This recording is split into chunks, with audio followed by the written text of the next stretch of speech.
If you're looking for a budget field monitor to work with DSLRs and cinema cameras, then stay tuned, because I might have found the perfect one. The Lilliput Q5 is a 5.5-inch Full HD, HDMI and hd-sdi monitor, which, despite the low cost, absolutely holds its own against industry standard monitors several times the price. For starters, the size is great. At 5.5 inches, it's a bit bigger than the small HD 502, but not as big as a 7-inch monitor, which I find a little bit unruly on top of a camera.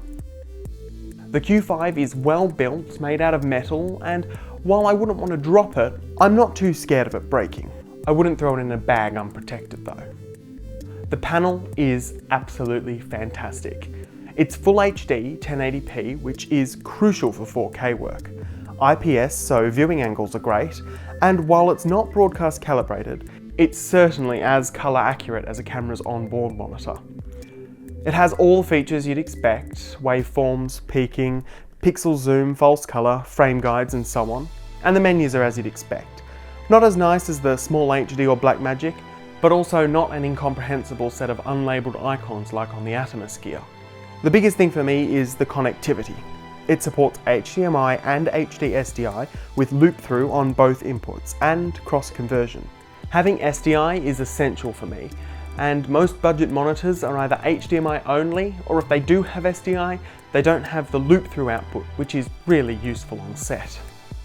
To be honest, I haven't played that much with the cross-conversion, and while I expect that a dedicated converter would probably perform better here, I don't feel like I paid any extra for the feature, and even monitors several times the price of the Q5 don't have it, so it might save the day one time. According to the spec sheet, it will accept all the standard video sizes and frame rates from SD through to Full HD, including the funky DSLR and Blackmagic ones, and will apparently work with 4K coming in over the HDMI, though I haven't tested this personally. In the box, you get the monitor, a silicon case, battery plates for Canon LP-E6 and Sony NP, a sun hood, manual, power adapter, shoe mount, and a mini to full-size HDMI cable for some reason. As far as downsides go, there really aren't any. It doesn't have inbuilt LUTs or a recorder, but those are pretty solidly premium features anyway. I find it does get through batteries fairly quickly, but I'm using the Canons, and unlike the small HD, it only takes one of them. I haven't timed it, but it feels like I'm changing batteries every hour or so. If you're using Sony batteries, I'd expect battery life would be similar to other monitors. There's a couple of little things that could be improved. The focus peaking is a bit odd. It's on a scale from 1 to 100, but really only useful between 1 and 40-ish, with 1 being the most sensitive. It defaults to 50, so you'll have to wind it down until it acts the way you'd expect.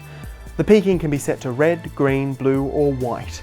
Yellow, cyan and magenta options would have been nice. Also nice would have been a tally option. It just gives you that extra confidence that you're actually recording, but you can display the timecode over SDI, so that helps. Speaking of on-screen displays, you can turn on audio level meters, but it does show all 16 channels.